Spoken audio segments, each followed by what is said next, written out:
Yo, welcome back to Comics Are Dope, the podcast. I'm your host, BJ Kicks, and this is episode 50 of Comics Are Dope, the podcast. And that's crazy. That's crazy to even think about being 50 issues into anything.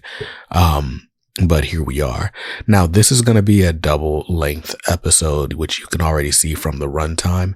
But that's because I have a special guest, my homie Bader from the Short Box Comics podcast. And, it's one of my favorite comic book podcasts right now.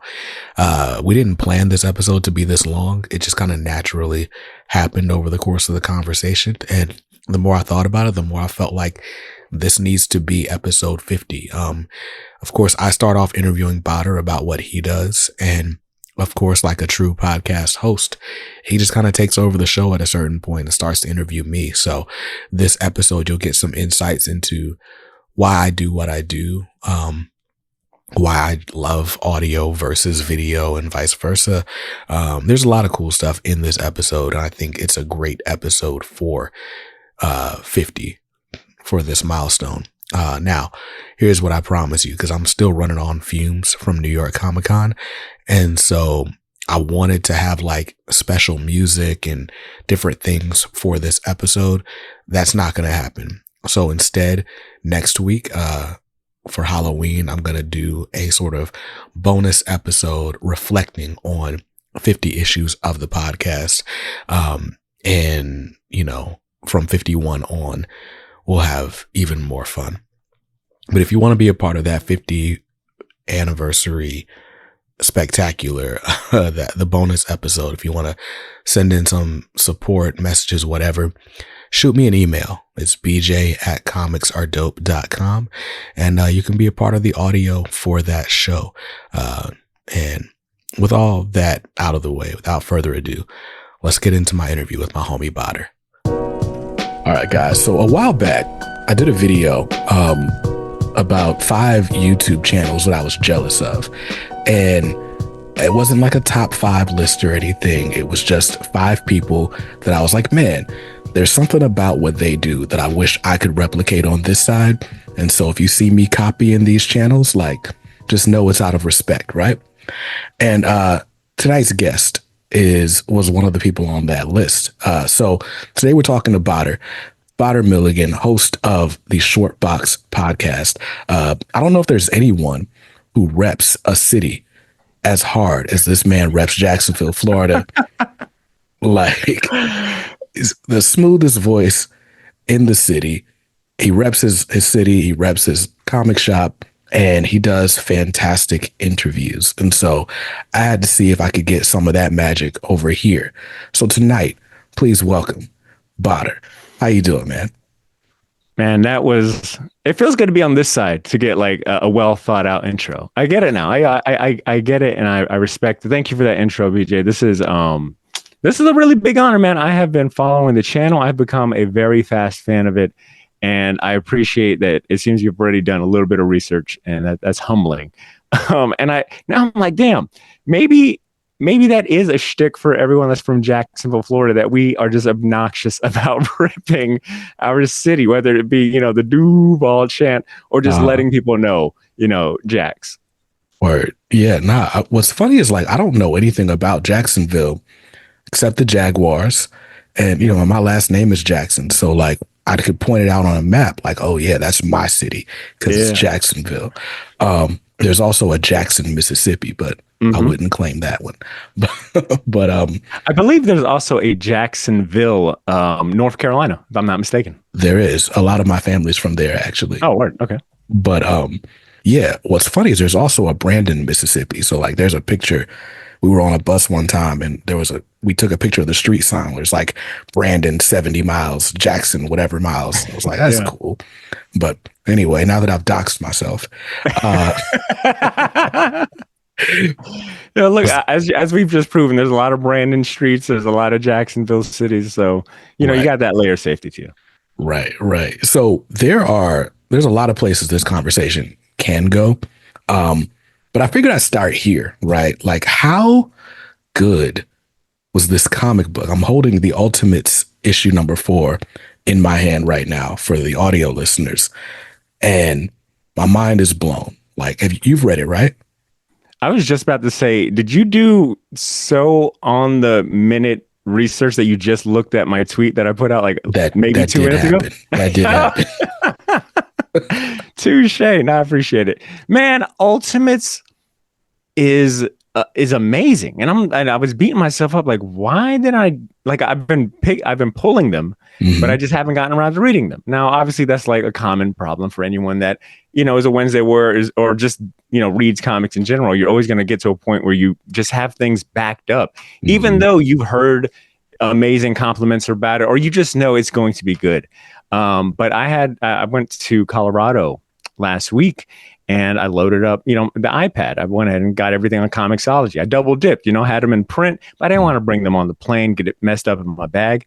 Right. But I got around to finally reading Ultimates 1 through 3, and I went through them like they were airplane peanuts. I devoured them, dude. It is incredible. And that 4th issue that you just held up, I mean, for Phil Noto to jump in on art, I was like, oh, this is going to be sentimental. This is going to be a sentimental issue. And it sure was.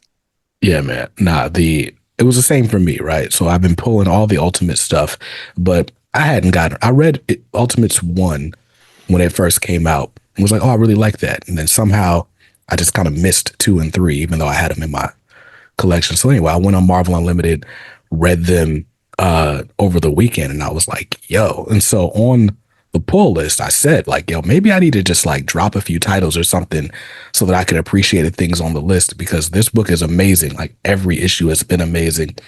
I don't know what's going to happen in issue 4. I know people got mad because Dennis posted on Twitter like, oh, this is how Reed Richards or Iron Man or Robert Downey Jr. as Doom works. And I'm like, okay, that's clearly him being facetious, but like the speculators like took him at his word. And so whatever. But is that why I cannot find any issues of any copies of issue 3 at all?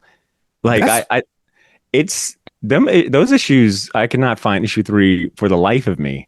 But that's pretty funny that Dennis Camp is a good follow on Twitter. Yeah. Like, it's been interesting to see him post about this. I think when issue 3 came out, the Hulk issue, he had posted like his kind of inspiration about that. And the, I believe it's the Alatal, I'm butchering it, but like the islands that were used as like, bombing test grounds. Like, he posted some of those declassified or unclassified docs about it. And he was like, look, that issue draws on like some real horrific things. I'm trying to bring this to light. So I think that was the tweet that that was like the nudge to be like, okay, let me go read this, because this is a well thought out guy. Yeah. And I did not put 2 and 2 together that he's also the writer for 21st Century Men, which I've seen that get hella praise. Yes. So, I'm reading Ultimates now and I'm like, I'm going to go back and read that, because the writing it's intelligent. It doesn't insult your intelligence, but it knows it's intelligent. And there's so many layers to peel back that it's just fun to like, it gives you a reason to want to like reread, especially when we're talking about comics, which a lot of times can feel kind of disposable. I feel like this is not disposable entertainment that he's making. He's making like a statement in art. Yeah. I also love that it takes advantage of the single issue format. Like, each issue is an event. And like, I want to read it in trade as well, but like, you feel like you get a full experience and a different experience with each issue. So I'm loving it. But that issue 4, I literally read it like 4 times, because it took me until the end to realize that each panel is its own timeline. Yeah. Yeah. So then I'm reading just horizontally, like, oh snap, let me read this whole story and then this whole story. Like, never. Yeah.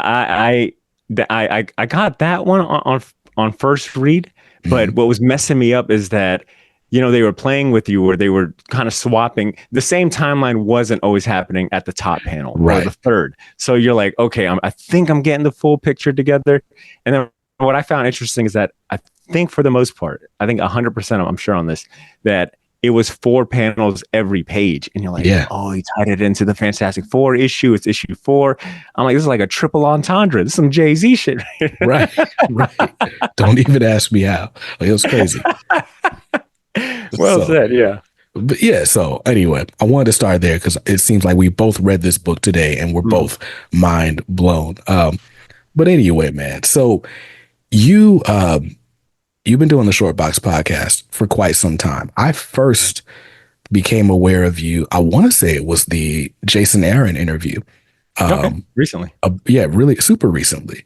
And I was just like, yo, this is great. Like, you know, when you start a thing, you typically will start a thing because it's like, I don't feel like this thing is out there. So I'll bring this unique thing, right? I'm going to go inside the comic studio. I'll be the James Lipton of comics, right? And so then like you come across people that it's like, oh, wait, there are people that are doing intelligent conversations about comics, like insightful conversations with creators. You're one of them. David Harper's one from Sketched and Off Panel. And I have just been enjoying sitting at your proverbial feet, listening to a master at work. It's been awesome. Thank you. That's some like serious high praise, and I hope I can live up to that. I appreciate that. To return the compliment, I was actually made. Speaking of David Harper, I think that was the first interview I fully checked out. I think my algorithm started recommending your YouTube, and I was like, oh, that's a cool name. Comics are dope. Dope being one of my favorite words and probably most used words in my vocabulary, period. So that got my eye. But when you had David Harper on, I think that was my first intro. And then I subscribed and I just started, like adding you to my watch laters. And then, I'd get through a documentary or, some other podcast and yours would queue up. And I started really enjoying your weekly new comic book day list. Like I'd have it on while I'm organizing the room, cleaning up and, just kind of hearing like what you're pulling. But I love the fact that you always mention like, hey, if I stick to this budget, it's going to be $30 for this week. Right. And I think I like that touch that is just, I don't know, BJ, you're a very approachable and relatable guy because you're just an honest guy. So when I watch your videos or hear your interviews, it's like, oh, that is BJ. It feels like a friend. So I've become a huge fan of your channel. Thanks, man. I appreciate it. So I want to go into comic book origins a little bit and just talk about like how'd you get into this whole madness? Because you're doing comic book podcasting before podcasting is cool.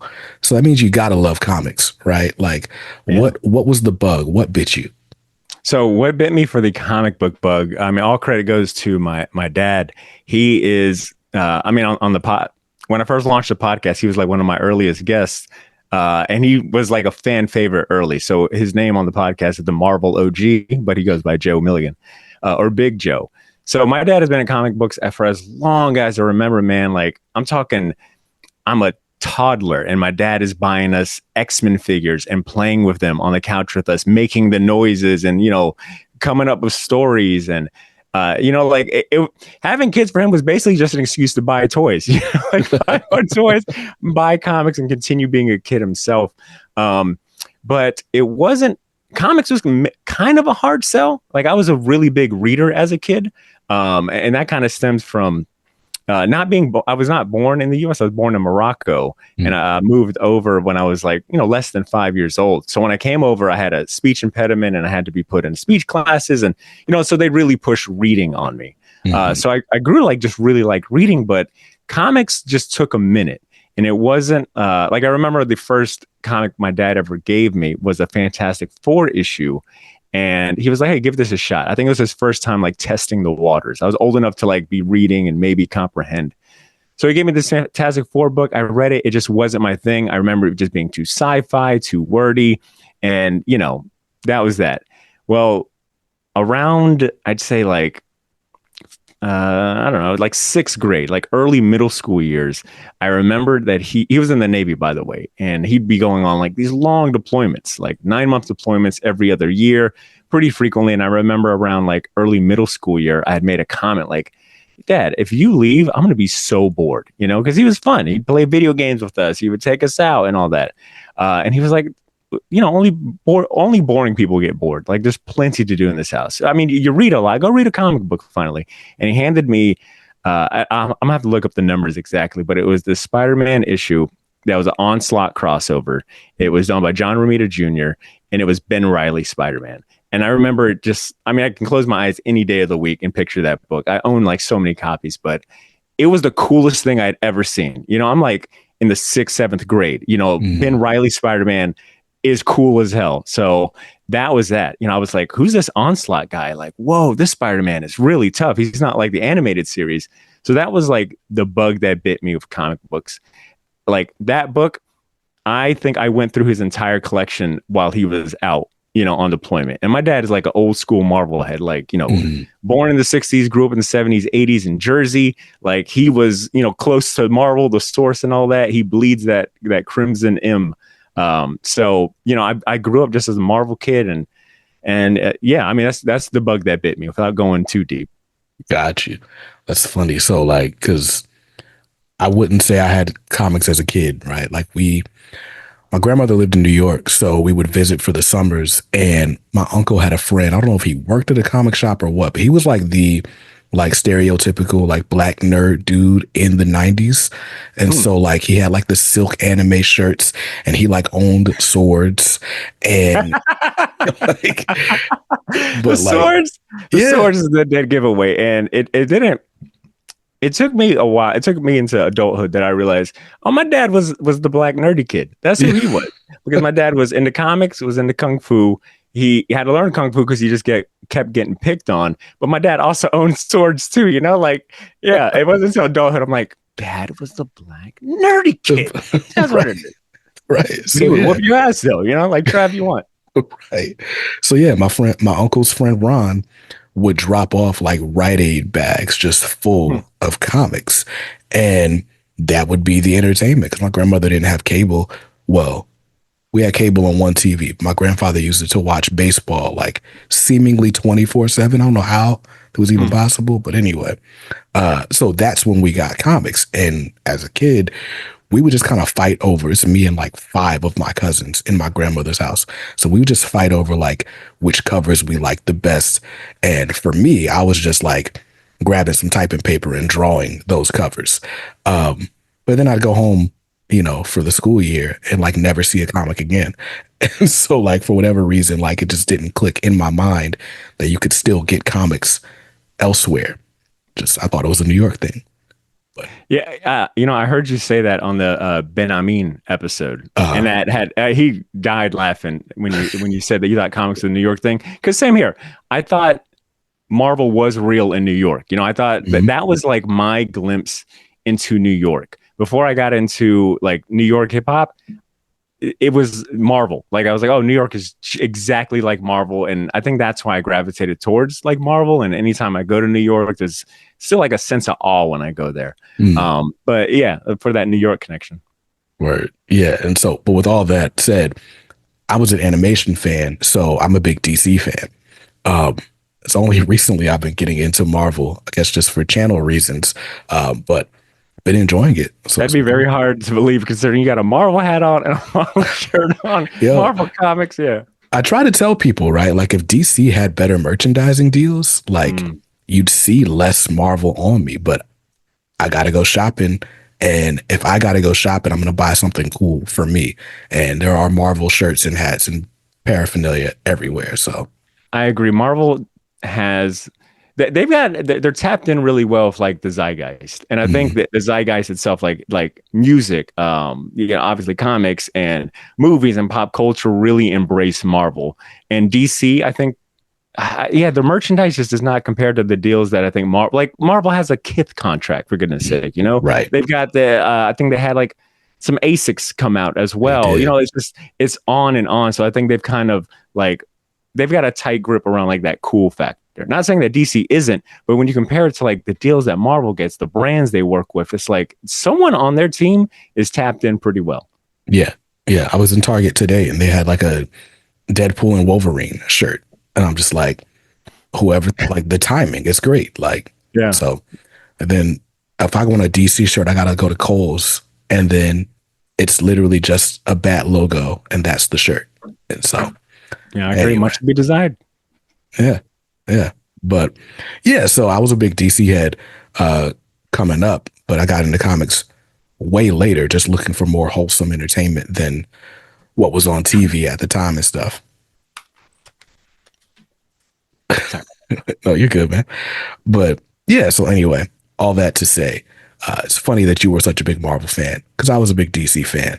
And, but with all of that, so you get bit by the bug, like sixth grade or so. And do you start going to a shop? Like, how long does it take you to exhaust your dad's collection? And like, okay, I got to find stories of my own.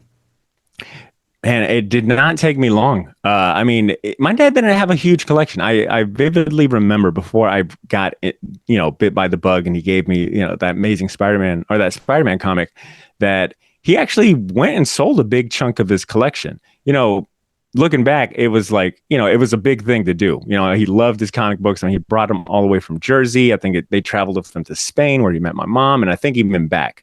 So, he was a comic head. And I remember he sold a big chunk of his book because, he was the only like breadwinner in the house. My mom, was not from America. She didn't even speak English. So she took care of the house. And I remember that he sold a big chunk of it. So what I had access to by the time I got into it was this old wooden, I guess it wouldn't be old because this was, like it's still the 90s. But it was like this wooden VHS cabinet. And he had taken all the VHSs out and put his comic books in there. And I mean, we're talking like no bags and boards. These things are stacked, vertical. Because my dad was just a reader. He didn't have that collector mentality. And I think him trying to sell the collection, if I recall, didn't go really well because they were like, these are beat, these are beat up. These are this will go in the dollar bin or whatever. So he kept all of them. And I went through his collection pretty quick.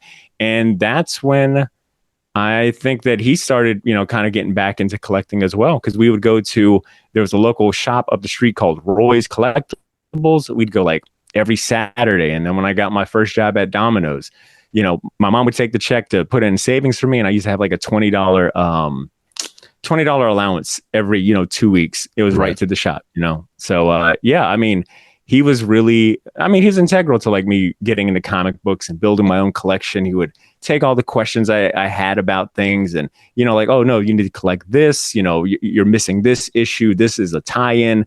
Those are really fun memories looking back, man. Word. So I'll ask the sentimental question up front then. So what would you say are maybe some of the biggest lessons you learned from your dad as a reader? Like, what are things you look out for because he looked out for them? I think embracing the intelligence of comic books as an intelligent like form of storytelling, and just like I think the respect for it too.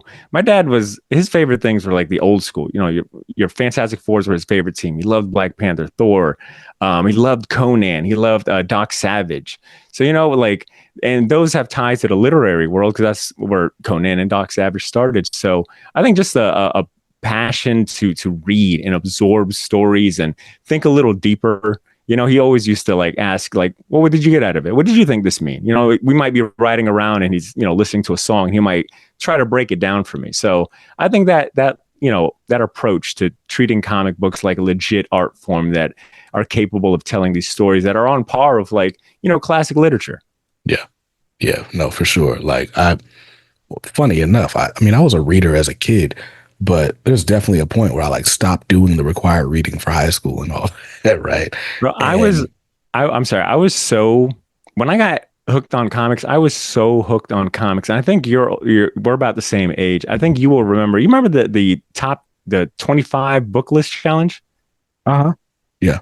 Where you had to read 25 books through a school semester. And at some point, like you also had to log them. You had to write like, what was the book? What was the author? Short description. I remember asking my teacher, can I use comic books for the 25? And she was like, well, these are really short. How about we say 5 books for one entry? Bro, I smoked that in a month. I was like, I think I vividly remember as a punk little 7th grader kind of scoffing at her like, all right, I got this, Nice. So yeah, I remember when I was in elementary, we had the Book It program, and it was like you did like a little reading log, and I don't know how much you had to read, but you could end up with free pizza from Pizza Hut, which was awesome. Yeah. Cannot forget about that. Big shout out to Pizza Hut, man, for shaping young comic book minds. Right. And they had a pizza buffet. Like, that is most amazing thing ever. So, one time, speaking of Pizza Hut, I one time got this is beyond the statute of limitations because me and my brother are both old as hell now. But my first job was at Domino's. And when my middle brother was old enough to get a job. I couldn't get him a job at Domino's. And I mean, I was like a pipeline to Domino's. I got my brother working there. I got 2 of my homeboys working there. I got like 3 other people throughout the course, but I couldn't get my middle brother in. And I was like, oh, let me see if I can get you a job at Pizza Hut. I remember doing the interview for him. And when he had to go into work, they were like, hey, I remember him coming back from that first date, and he was like, yo, it went well, but they kept asking me if I'm okay. I'm okay. And when I finally was like, why do you guys keep asking me that? They were like, I don't know, just on the phone, you seem very more energetic, overzealous. You know what I'm saying? And me and my brother's like kind of way more chill. So that's my little Pizza Hut story. That is great. Feel free to cut that part out of the podcast. Nah, it's staying. I like it. How do you do? What was it? A phone interview? Yeah, that's what I'm saying. It's like, it was just a phone interview. You know, like it was like it was the old way of like applying for a job. You know, you did your phone interview, and they just kind of either gave you the job on the phone or not. You know, you had to call them every single day. How's my application? How's my application? Yo, that's crazy. Like by the time I got my first job, like you had to like walk the streets, and my mom was like, all right, you got to get it. So this is such an aside, but like my mom was so old school. Like you got to pound the pavement, walk in, ask for an application. I'm like, this is so humiliating. I did the same thing. I think I went to 5 different restaurants on this one street. And then when I went to Domino's, he just kind of respected it. He was like, you know, it's like an old dude. He's like, all you punk kids, don't want to get a job, but you came in here with your pants tucked. That's what it was, like some corny stuff like that. You came in here with your pants tucked and a tie, and I'm gonna give you a shot. That's great. Hey, you can come here sagging. The selfie. Right. So, all right. So you've been a sort of lifelong comics fan, but the idea to start a comic podcast.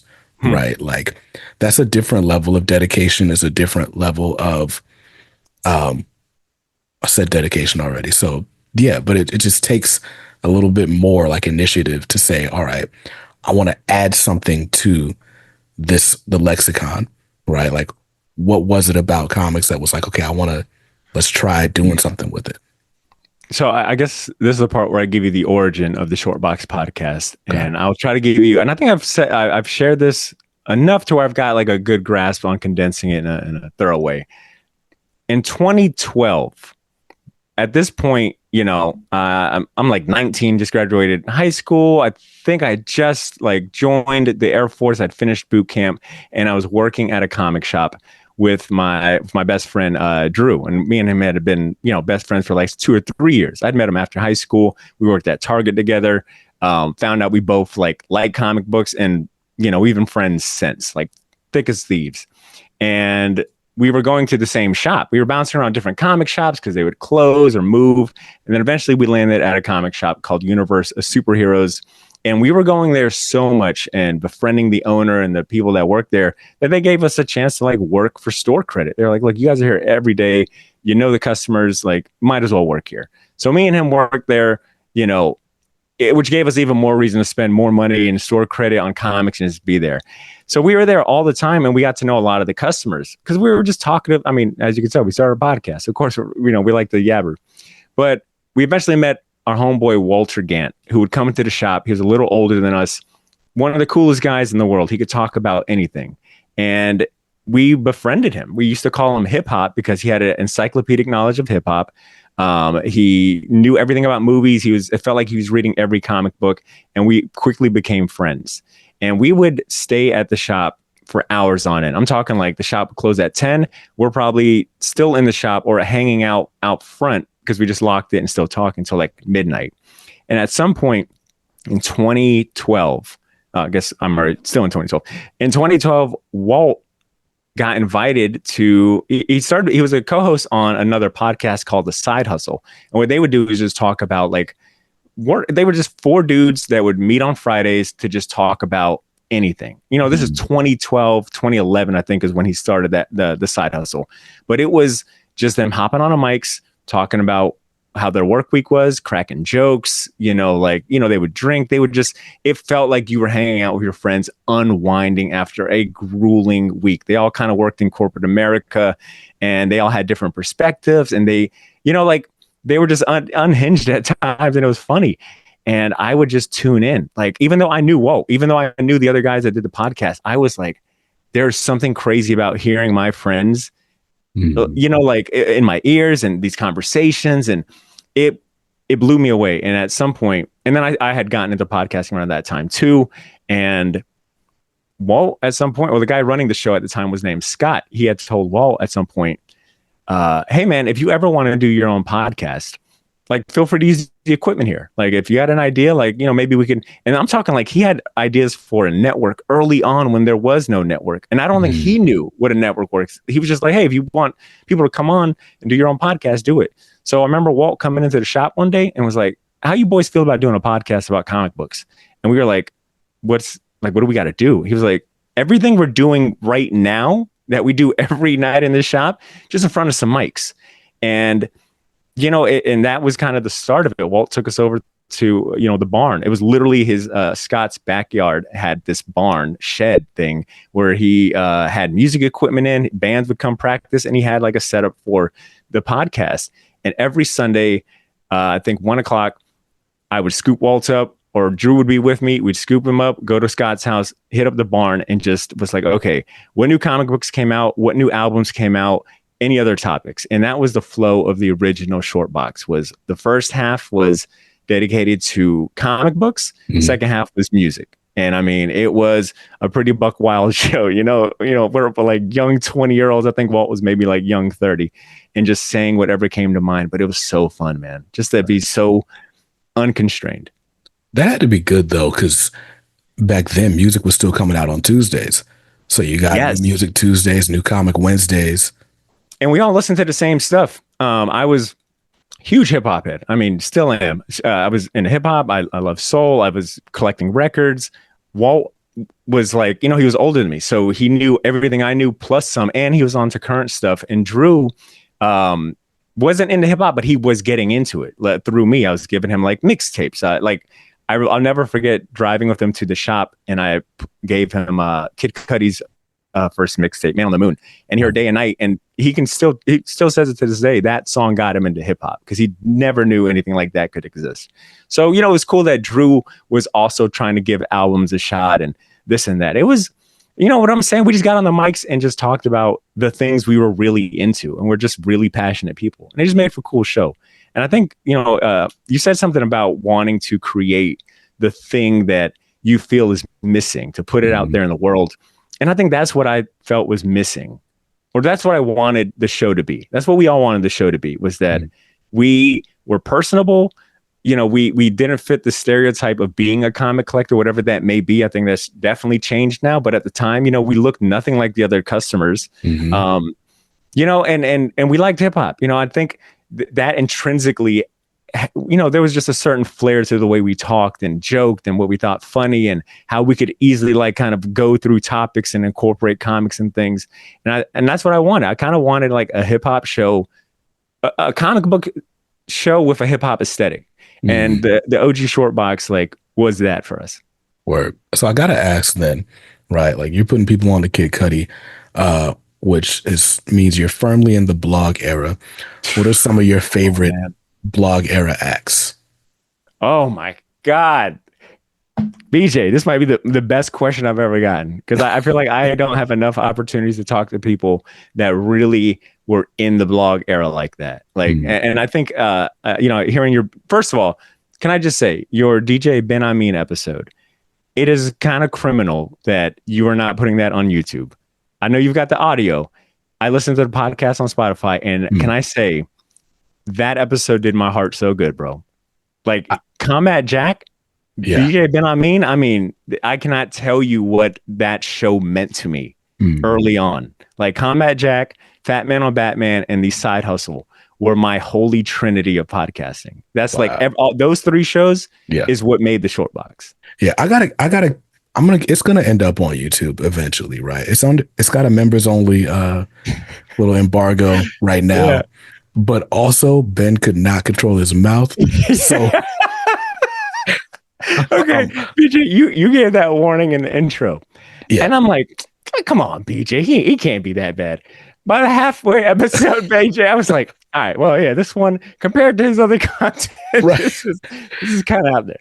Right. But I thoroughly enjoyed it. That was a really fun episode, man. Thank Seriously. you, man. Thank you. All right, back to your question about top blog era acts. First and foremost, I would classify Big Crit as a blog era cat because Crit was here was life changing to me, and I found on Two Dope Boys, which was like my habitual like browser I always had open. So Big Crit, Currency, because I was there for like the mixtape run where you're dropping a mixtape every month, and you had to be there.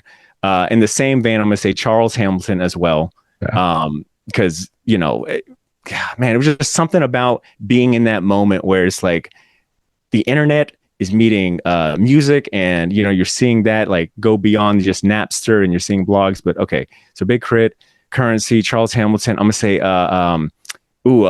maybe a more deep or underground one. You and I. They were from like the West Coast, like kind of Pac Divish. And who is my other guy? It will come to me at some point, but those are the four that immediately come to mind. Okay. You know, I was a big Crit fan back then. I still count J. Cole and Drake as blog era acts. Absolutely. And I was gonna say Drake because the mixtape Drake is a different breed. All right, like that was in my Zoom heavy, my iPad Nano heavy. So yeah, that's a good point. They were definitely from the blogs. And I was rapping at that time, and so it was like just watching for those Z-Share links, like just come on, man, all of it. Sometimes when I find a Z-Share link and it looks like it still works, the hardest thing, the most heart-crushing thing is when you actually click it and it's like, sorry, this file has been deleted a long time ago. Yeah. Man, come on, Rapid Share, Mega Upload. Yeah. Man, I was in these blog streets heavy.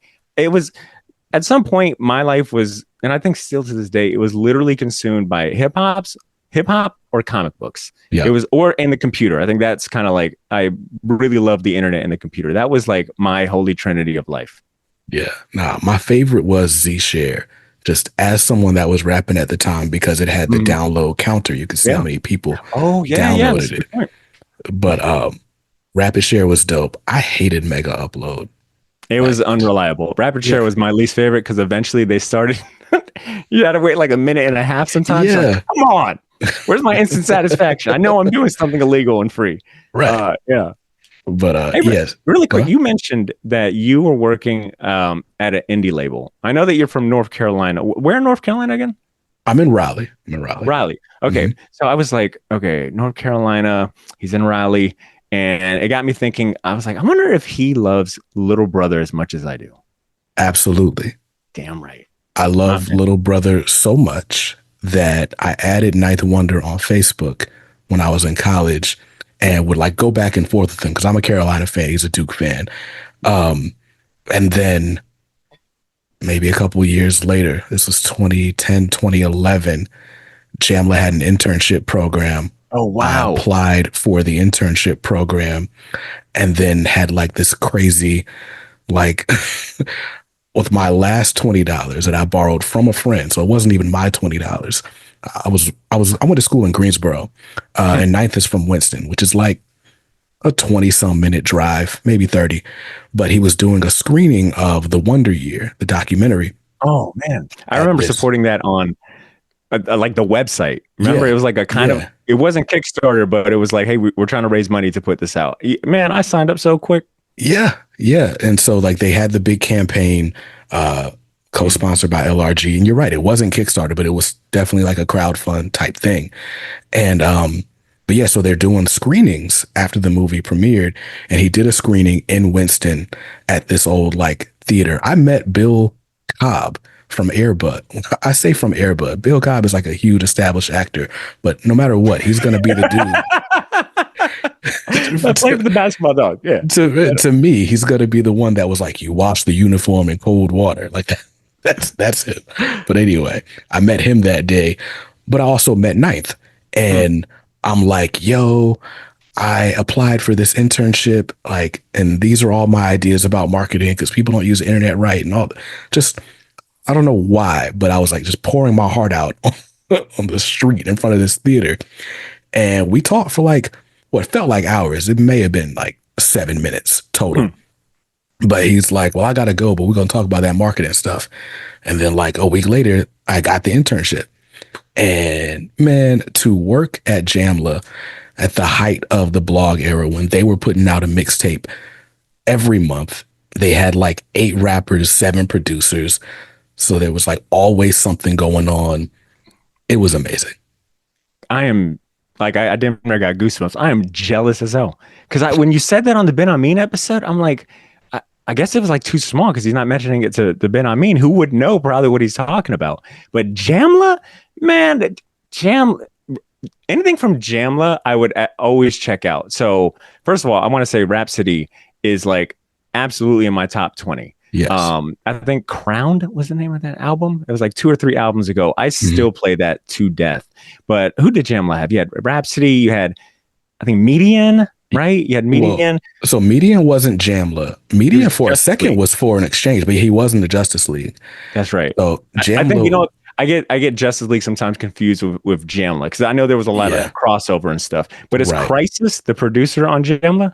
Yeah, Crisis was part of the away team, but he produced a lot of stuff for Jamla or for a lot of the Jamla artists. And then he was engineering like all the projects as well. So rappers, can I name them all? We had Rhapsody. At the time when I was working, it was Rhapsody, The Tom Hardy, Hollow. The Tom Hardy. Oh my! I got a folder on my old hard drive right now, guaranteed of Tom Hardy's first EP for sure. Loved The Tom Hardy, and so it's Rhapsody, The Tom Hardy, Hollow, TP, GQ, who each played for the University of North Carolina basketball at different times. TP, GQ. Who else am I missing? Actual Proof. Actual Proof. Yes, I know that name too. Actual Proof. Dude, Ninth Wonder is like seriously he might be in my top 5 favorite producers. Ninth Wonder was so integral to like my high school years and the beats I gravitated. I'll never forget seeing Little Brother. Oh my God, I am drawing such a blank. Can't stop, won't stop. I wonder why. Can I think of the name of that song? I know, but you know what I'm talking about. Loving It. The song is called Loving It.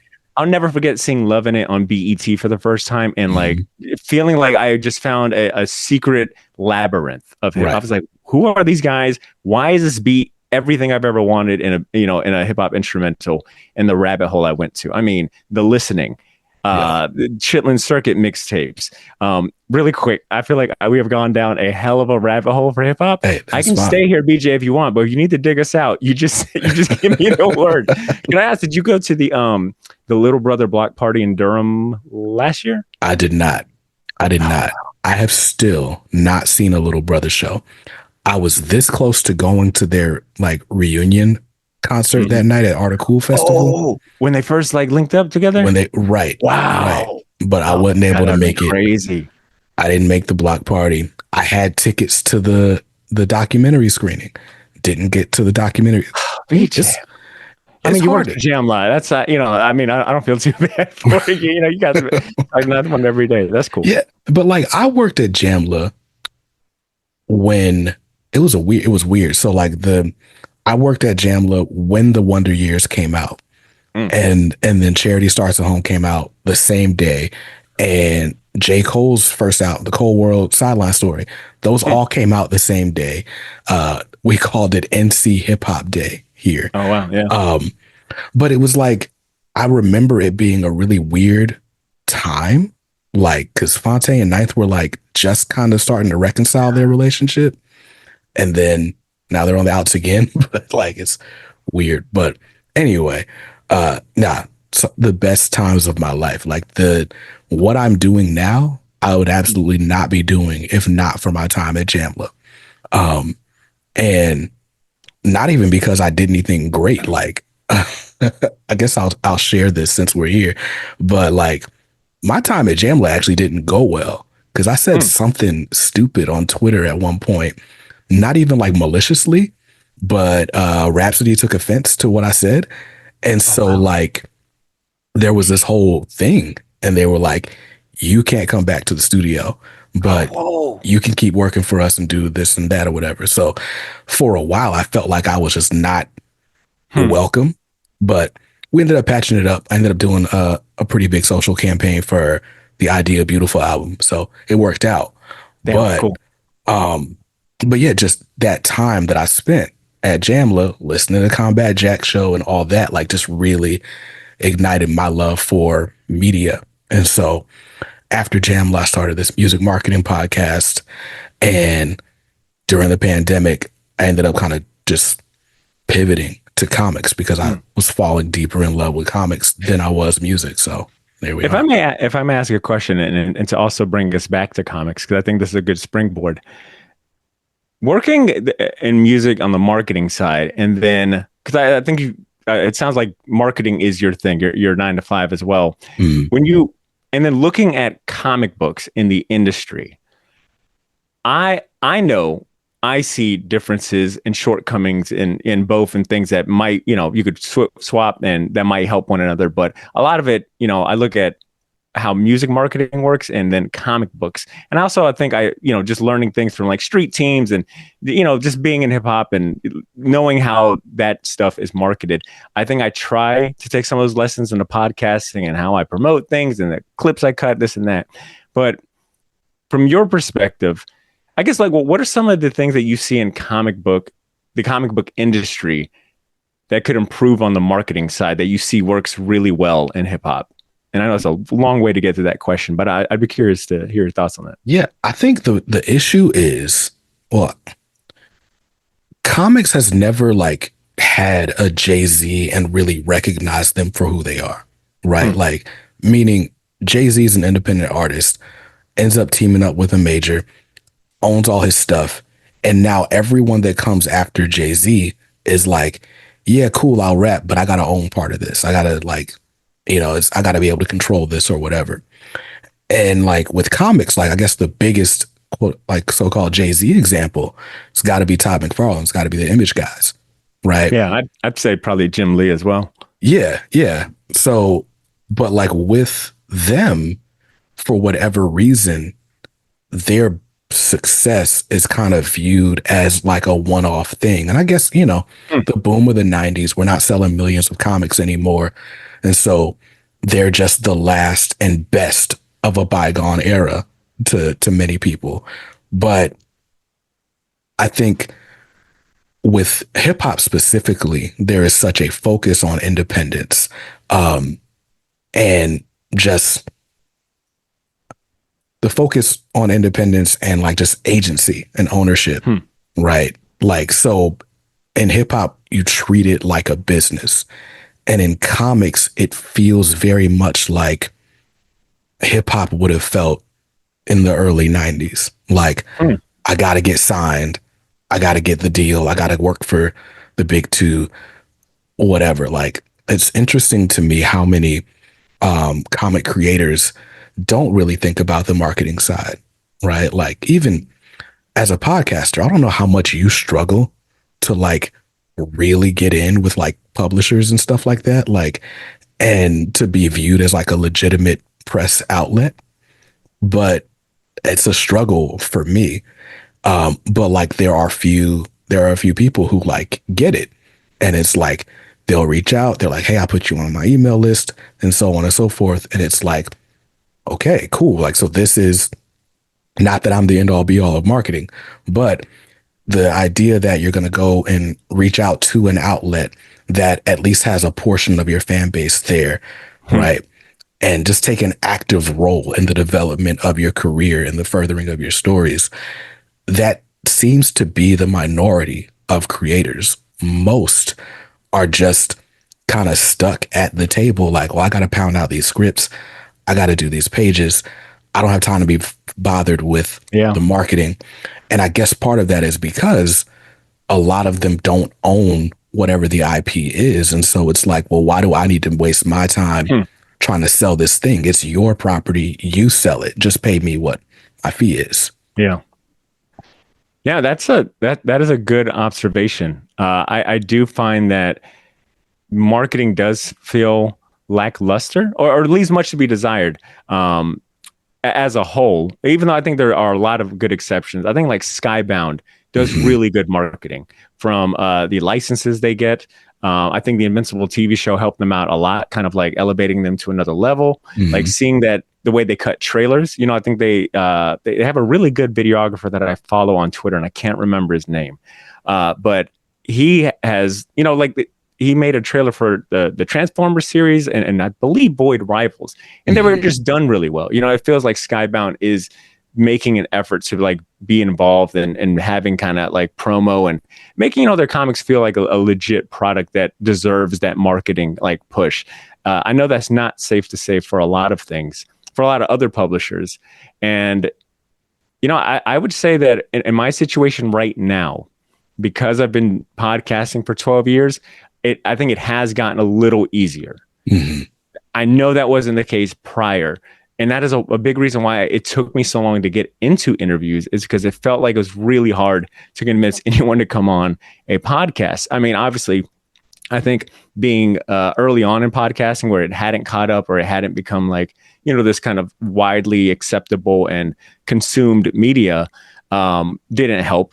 But I'd say now it is a lot easier. Like I think I've got a really good connection with the folks at Dynamite and Image. I would say for sure Image too, and especially IDW. I think you had even tweeted about working with like Greg Katzman, who goes above and beyond in securing interviews and making you feel like I'm not saying he's making us feel like we're celebrities, but he does put respect on what we do and create and like our value as media creators and a viable channel to get the word out about like really dope comics. Right. Exactly. So yeah, I think that's the difference though. Like in comics, like there's still a lot of company men. And so it's like the workload, like poor Amy at Dynamite, she does everything. It seems like. Yeah, she's actually, thank you for reminding me. I was going to send her a care package. And this is the reminder I needed. BJ, really quick to interrupt, but it's also on the same kind of train of thought. I work in marketing. I'm a project manager for a huge insurance company down here. And it is, I've only been working in marketing since 2020. So a lot of it has come as like a crash course, but I'm definitely I feel more confident in it. And a big reason why I took this opportunity, leaving like IT and the business side of things, was because I was like, oh, there might be things I could learn from this department, from this world, that I could apply to like podcasting. And, because I was pretty set on somehow making podcasting like a full-time thing. So anyways, and what I've come to learn is like the insane intricacies and nuances and details that go into marketing and the amount of things that people put so much emphasis and importance on, some arbitrary, some BS, but there is something to be said about like analyzing like campaigns and coming up and doing like really thoughtful pushes to promote things and like having a firm understanding of like your audience and your customers and telling a story just through marketing. I think sometimes that's missing in comics, where it's like, which is interesting, kind of ironic, because it's like the comic books are telling this story and, they're painted, and drawn visually great. And sometimes that doesn't translate to the marketing, it's like, where's that sense of storytelling and bravado there? Yeah, no, it's a great question, right? Like, because I've been working with musicians for 10 years at this point, right? Like, and some of the most creative people that I have met have been in the comic industry, right? Like, and I don't know why it doesn't translate, right? And I don't know if it's just because like music just has so much more visibility, right? Like with music, if you aren't seen, then you aren't legitimate, right? In comics, like there are, like I met Ron Wilson at GalaxyCon. Had no idea Ron Wilson was a black man, right? Like, just like, that's Ron Wilson? That has happened to me on several occasions where I'm like, oh, he's a brown guy. Okay, cool. That would have been nice to know. I would have definitely bought all his comics. Right. I'm sitting there like... That is a good point. Man, Yeah, if I was to ask, I might actually do that tomorrow. I might, because I'm recording with Drew tomorrow. I might pull up a list of creators and be like, "Do you know what they look like?" I'm not even going to ask, for skin color or background, but do you know what they look like? And I think the answer would be probably not nearly as much. You're right. That is a good point. Visibility is a shortcoming in the comic industry. Yeah, and so like in music, so much. I mean, you can look at it as vanity, but it's like there is so much thought as to how am I going to be seen, down to like what outfit am I wearing, like what's my look, what's my image, right? And comics are very much about the art, which in a sense is pure, like it's awesome because it doesn't seem like anything else is made with like that sort of approach to like just the purity of the art. Like people make music like, all right, I got to do the song for the girls, got to do the song for the club, got to do the song for the radio, right? And hopefully I can tell a good album story while doing all those things, right? Comics are like, you know what? I want to tell a story about a dog whose family gets abducted, and it'll just be cool. And he has a cool collar that does tricks. Like, all right, cool. I guess not to say that comics has more artistic integrity, but I wonder if it's more so about the culture of creators or their personalities. I think you would probably back me up here that a lot of these creators are like introverts, and the way they do communicate is through the art. So I don't know if I would put all the onus on them, even though there are exceptions to that, where I think someone like James Tynion is really good at marketing himself, the visibility factor. His branding is really good. Like the website looks good, just from that eye. And then obviously he does not lack in storytelling. He writes some of the best comic books out there. So I think he's a great example of someone that like can, embrace the art, be artistically have that integrity, but also be kind of like smart about the marketing and the branding. And that's not everyone's forte, because it is such an introverted kind of a group of people. But I think there's opportunities there. But I would still put maybe a majority of the onus on, maybe these companies, sans any like, creator owned people that are like strictly like all about themselves. Yeah, I think the companies, maybe comic book movies are the worst thing to happen, right? Like, because for one, at the biggest companies, comics are not a drop in the bucket for profits. So it's like, what are we really going to invest into this book that we're going to sell?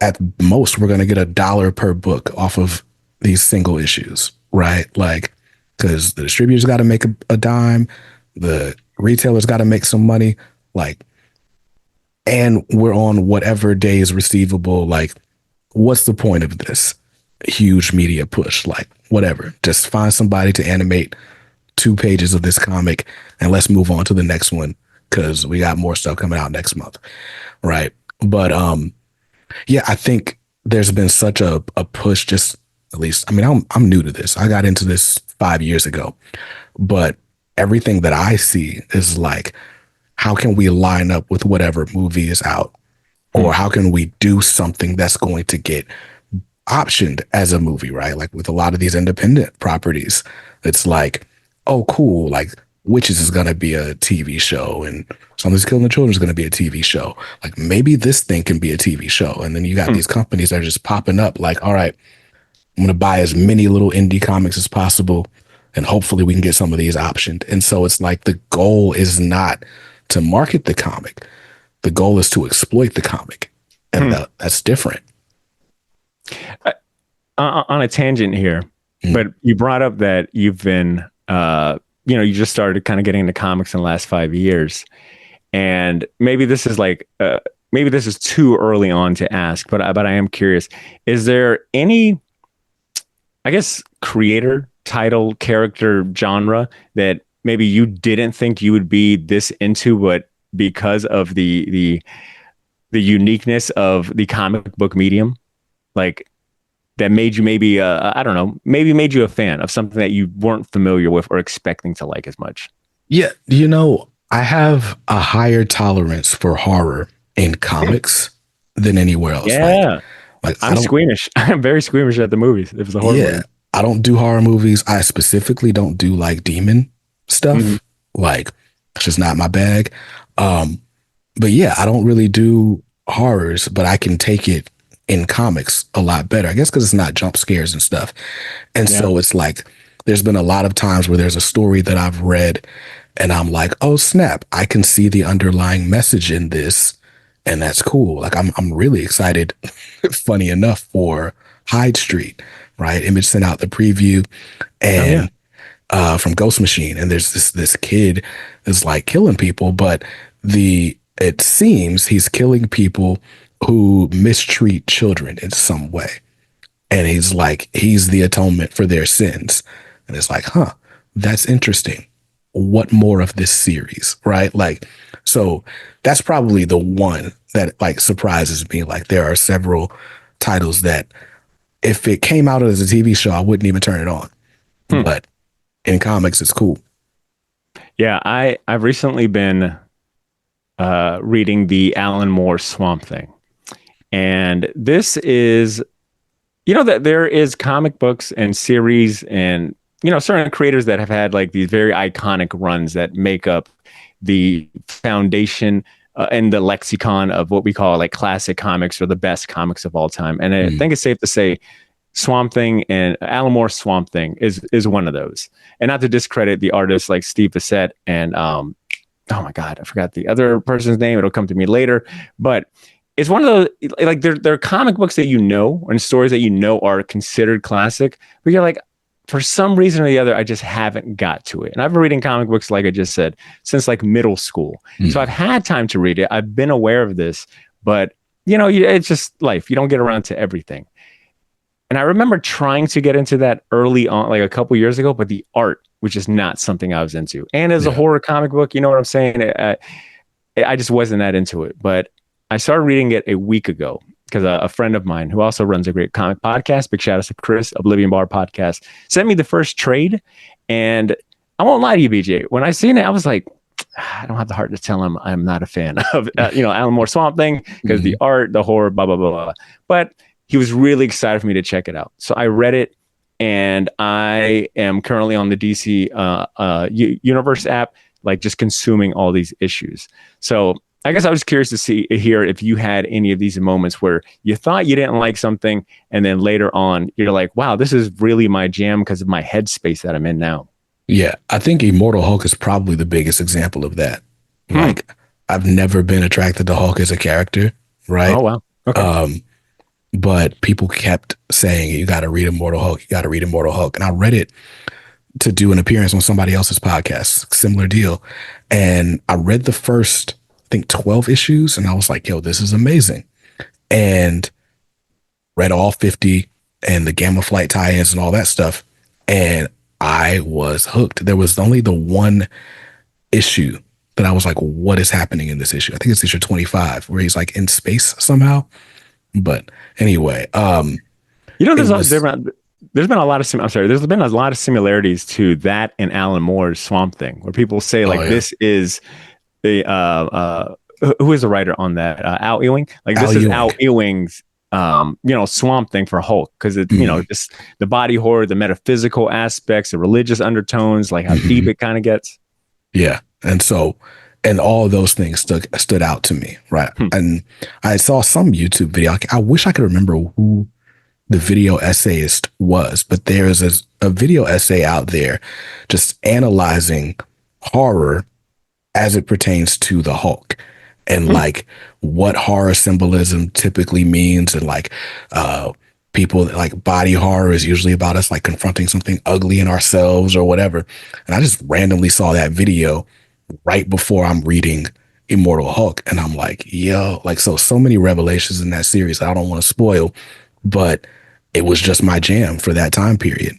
And I am totally fine if that's the only Hulk story I've ever read or ever read. But I'm into Phil Kennedy Johnson's Hulk right now. I'm enjoying that one too. So hell yeah. So somehow you have flipped this conversation and you're the interviewer. I had a couple more questions lined up, but I'm going to take a step. Have you got anything for me? You know what? I'm enjoying sitting in the guest chair. Okay. Well, then good. Let me ask you this then. I guess, because you know what, BJ, and you might have received comments about this. You might even just understand this, is that when you find a podcast you like, And there is a certain like, I don't want this to sound weird. All right. So brace yourself. There's a certain like, I don't know, like intimacy is the only word I'm thinking of, and it's just making it sound more weird. Yeah. But you know what I'm saying? Like when you find a podcast that you really like, I think you build a rapport. That's the proper word. There's a rapport that you build. There's something that's been about like, you know, just having a voice so close up to your ear. And then also like that kind of scheduled routineness to it, you know, like every Wednesday, I know, you know, I'm gonna check out this episode. So I guess between that, being a fan of your show, but also being a podcaster that is just naturally curious, and as you could tell by now, a freaking blabbermouth, I can't help myself but to ask, you know, come up with these questions, considering that you just started getting into comics 5 years ago. You have a really good podcast. You know, the numbers look good. You get like really good interviews. And I'm like, damn, like it's kind of interesting to see where you're at condensed, obviously relative to my very long career in podcasting, and not, you know, just be excited for like, man, he's getting into comic books while doing a comic podcast, and he's doing really good at both. And I guess I've just got so many questions from like a new comic fan perspective. Okay. That's also doing, you know, digital media with it. You have a comic shop, or your local comic shop. They also sponsor you, which I think is awesome. As someone that has his local comic shop that sponsors his show, like I feel like that if you're a comic podcast out there and you don't have your LCS as a sponsor, like do some more work to get that happening. I think there is such a great synergy there, and you know, quid pro quo for both of you. Right. So some tips for any, you know, aspiring comic podcasters out there. But thinking about like your journey into comic collecting and then your relationship with this shop, like how has that been to know that you are now part of this culture, which is, you know, even though the MCU and comic book movies and TV shows are huge, they're a thing. I think to be called a nerd is no longer, you don't immediately think of comics. You know, I think it's safe to say when we were growing up, comic books was just straight nerdy. There was no way around it. I kept it hidden for a while. I knew when to bring it up, when not to. Now it's like, yeah, people willingly ask me stupid questions about Spider-Man. Right. But I would say, but getting into comic books, collecting comics, having a local shop is not that big, right? Like that pool compared to other hobbies is not that big. And I think there's something really unique about the routine of being a comic collector and going into a shop every Wednesday and like still buying physical things every week. You know, that almost sounds archaic. You brought up like music, you know, being out every Tuesday. Well, now it's Friday, but it could be any day of the week because it's so easy to get to, right? Like even if I don't go to the shop on Friday, I'll just stream it Sunday night. But comic books hasn't changed in that regard. And I think there's good and bad for that. And this is my long-winded way of saying, like, how does it feel to get into this culture and, you know, and I don't know, just like embrace the weird intricacies and uniqueness of it. Like, did you feel weird walking into a comic shop? And at what point did you feel like, oh, this is my thing I do every Wednesday? Yeah. So I got into comics because of my daughter. I took my daughter to a free comic book day event, and it was like, okay, there's going to be artists here so you can learn like what it's like to be a full-time artist. And I had tangentially been related to comics, right? But for me, comics just came at a great time. Like it was at a point where, you know, just not to get crazy deep, but like I just felt like I had an unhealthy relationship with like other media, right? Like, so I'm looking for like more wholesome TV shows to watch and all this stuff. And so it was about like a 2-year slow walk into comics because as I'm looking for like wholesome options for me, I just end up watching cartoons. And so I'm revisiting all these animated series I grew up on. So Batman and Justice League Unlimited, all that stuff. So I end up with the DC Universe app back when it had the cartoons on it. Oh, wow. Damn. Man, you just jogged my memory. That's right. The DC Universe app was legit when it first launched. When it was like, here's a bunch of comic books and here's like, you know, I think the Swamp Thing TV show was on there. Yeah, they had everything. Like everything DC was in that app. they really pulled the rug on us on that. All right, let's be real. They, You know, it's like, and then at some point, and I know that shit didn't. I'm sorry because it didn't last that long. I think Right. like 2 years later, at the most, they Mhm. were like, actually, none of this is profitable. Yeah, we'll keep it just comic books, but everything else you got to go HBO for Swamp Thing and this and that, and we're still going to charge you the same price. Right. And the worst part being, Oh my god, they took away the Roku app. But like for me, the Roku app was the deal, because it was like I'm watching these shows, but then I could just read a comic on my TV.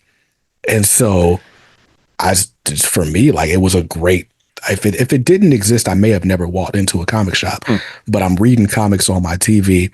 Now I'm looking up comics on YouTube, like, oh, what's a good story to read, blah, blah, blah. And so, yeah, that DC Universe app kind of slow walked me in. So then I go to the comic shop, I win a copy of House of X #1. I read said copy, and then I'm like, oh snap, like I need the rest of this. And they're like, oh, you want to start a box? And I'm like, what is a box? And, you know, but for me, the LCS is like the foundation of my experience with comics. Like if the staff wasn't friendly, like shout out to Amanda, who's no longer at my LCS, but like if she wasn't the clerk, like I would literally go on different days. Like if I'd walk in and she wasn't there, it's like, oh no, I'll go back. Right. Like, but she was friendly and she was like just helpful. Like, oh, you feel like this and that. And so it was like, cool. And she remembered my name where other people didn't. But all that to say, it's the people. And what made me want to do YouTube was also the people. Like, because yeah, you can go to the shop and you can talk to people, but for me, I'm getting into comics. I'm looking up comic stuff on YouTube. I'm running square into like the remnants of Comicsgate. And so there's this thing where I'm like, I don't know if I try to have these conversations in the comic shop, if I'm welcome to have them. And so the internet just was helpful for me to find community. But yeah, so now, I mean, I take it pretty seriously. Like it has become like such a huge part of my life. But yeah, I guess it felt weird at first, like walking into the shop, but now it's been a weekly thing for the last almost 6 years. And I can't imagine not doing it weekly. Damn. That entire story, I feel like you are such a perfect poster child for a comic book, a new fan's like ideal journey. You know, I mean, think about it. You took your daughter to Free Comic Book Day. What is Free Comic Book Day? It is a what is the technical line? It's like the largest comic book global event. And I forgot what the phrase is, but Free Comic Book Day is made to bring in new potential readers, right? Like, yes, it's to cater to existing customers and readers, but to also welcome like new potential ones. So you go to the Free Comic Book Day, you win House of X, Power of X. Once again, an example of a completely new relaunch with the goal of like, hey, you don't need to know anything about X-Men to jump into this. I mean, it helped, but you know, here's a brand new story with no like ties to anything back. You jump into it with that, and then you have a great experience at a local comic shop, right? Like that is the ideal thing we all think a local comic shop should be: welcoming, helpful, you know, doing the hard work of getting you to become a fan and have a box. Like you've really had such an ideal journey, you know? And it was all comic books, you know.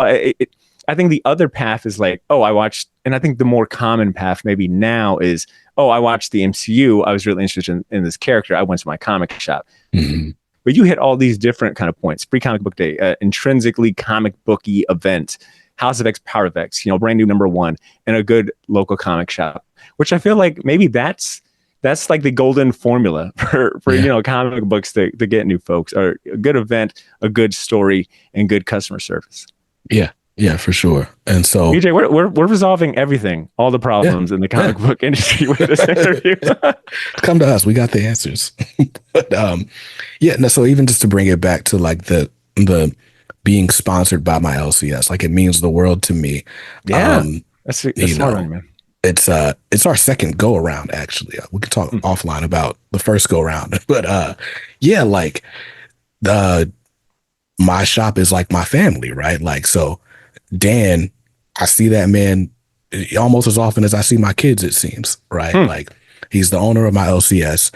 When you go in there, and it's kind of replaced the barbershop for me. Like, I cut my own hair. Whoa, man. Yeah. Yes. I don't think I've ever thought about it from that lens. The barbershop. Yeah. Yeah. Huh. Yeah. Okay. Continue. You got my interest big time. Yeah, so I'll go in there, and of course you start out, you're talking about comics, right? And Dan's got like encyclopedic knowledge of all comics and all pop culture ever, right? Like, it's crazy. I don't know how he has time to run his business knowing so much about TV. But anyway, and so you come in, you start talking about comics, you end up talking about, I don't know, your grandmother with cancer or whatever it is, right? And now it's just, this is the place that I'm going to go to be with my people. And even like the stuff I'm doing now, like with YouTube and everything, like, yeah, my YouTube channel is about comics. But if you join my Discord server, yeah, we talk about comics, but like the thing I'm most active in is like we have a fitness channel, and I just post my workouts. Like, it's just my fitness accountability I put in there.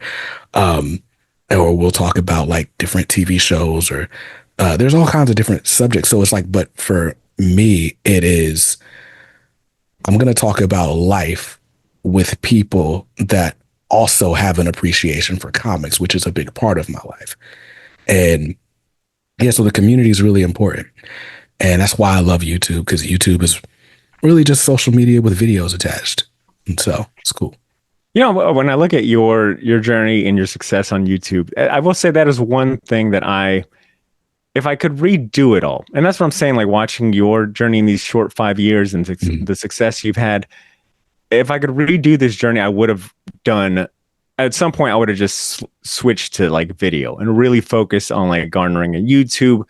But I think there's something that, having started podcasting so early, I've got such a strong and almost like cement relationship with audio first. And, you know, that's like where I thrive. And that's what I learned first. That's what I'm good at. So the podcast version of the Short Box has all the bells and whistles. That's where I go all out with the production, with the sound clips. Like, I really take pride in that. But I know that compared to YouTube and video, you know, there's a quicker ceiling for just strictly audio podcasting versus like going all out for video. And I remember being at a crossroads, and I was like, I'm going to stick with audio because I just don't have the time or the resources to like really learn video and to get it, you know, like perfected. I mean, granted, don't get me wrong, I'm no slouch. I think are, you know, transitioning to video recently and starting to put more interviews on the Short Box YouTube channel. I try to be mindful and do a little bit of editing, not nearly as much as like say the audio, but I don't know why I went on that tangent other than maybe say like, yeah, man, to watch your success in these short 5 years, it's just like, you've just hit these, I don't know, man, you've just hit these certain points, like just from your journey into being a reader to, you know, being a content creator. Yeah, you've done really well, man. You're really well, man. What's funny is like with this podcast, because we're on my podcast, not yours. No, I'm joking. But but with this show, a lot of it was like, my goal was to be more intimate. You use that word, intimacy. And for me, YouTube, which I love YouTube. It's great. Like, it's great for visibility. And I think there's the discoverability versus like the intimacy and the sort of the merits of the art itself, right? Yeah. But for me, YouTube became a rat race. Like, I started my YouTube channel during the pandemic, and for those early years, it was just me buying stuff and showing people what I bought. And that was cool, but it was like, I'm buying all these books, I'm not reading them. Like, I'm buying them because I'm interested in them, but I'm spending so much time making videos, I don't have time to ever read them. And so, and people are getting hooked on like this sort of, this adrenaline rush they're getting just watching somebody buy a bunch of stuff. And so like, I made a conscious decision, like, you know what, I'm going to stop doing hauls and unboxing videos. Like, I'll do them every now and then, but that's not going to be what this channel is. And so then the question was, well, then what's the substance of the channel going to be? I'm too new to comics to be educational. Like, I can't give you the history of the X-Men. Like, I could, but I just be reading Wikipedia, you Yeah. know? And so the podcast was a way for me to sort of do both things. Like, I can ask good questions because I have questions, right? Like, I'm curious and I genuinely don't know the answers to these, right? And so for me, I'm learning from whoever I'm interviewing, while also doing my best to provide a platform for them to just be themselves, right? Like, I don't know, man. I feel like there's comic book podcasts and then there's like serious comic book podcasts. And a lot of the stuff that I was seeing before I started podcasting was like, you know, the fanboy who is like just super agreeable with everything and will just tell you, oh, I loved that page. And that was so cool. And it's like, that's cool, but I don't really get, like, outside of Iron Man, punching somebody, like, what was the, like, why did they do that? Why did they make these decisions? How was it working with this artist? Was there something you wanted to do with the story that you couldn't do because you're working for a major corporation and there's editors involved? Like, these are the questions that I have. And often those questions weren't being asked. And so I figured, well, not that it's me that has to do these things, but for me, my goal was, if I go kaput, is there something that I can add to this hobby, this medium, that can outlive me? Because it's not like, for me, the analogy I give is like throwing a party versus like a bonfire, right? Like, if I'm throwing a party, it's not a Diddy party, but if I'm throwing a party, No right, Diddy. Yeah. right, no Diddy. But if I'm throwing a party, it's like it's about me. When I walk in, I'm the center of attention, and and whether you come to the party or not is based on my popularity or your relationship with me or whatever, right? If I'm like, you know what, we're gonna do a bonfire, let's just go. And when you get there, everyone's attention is on the fire, right? It's not about me. Like, we might have it at my house. It might be in my backyard. It might be peaceful and cool, right? But it's about the warmth of the fire.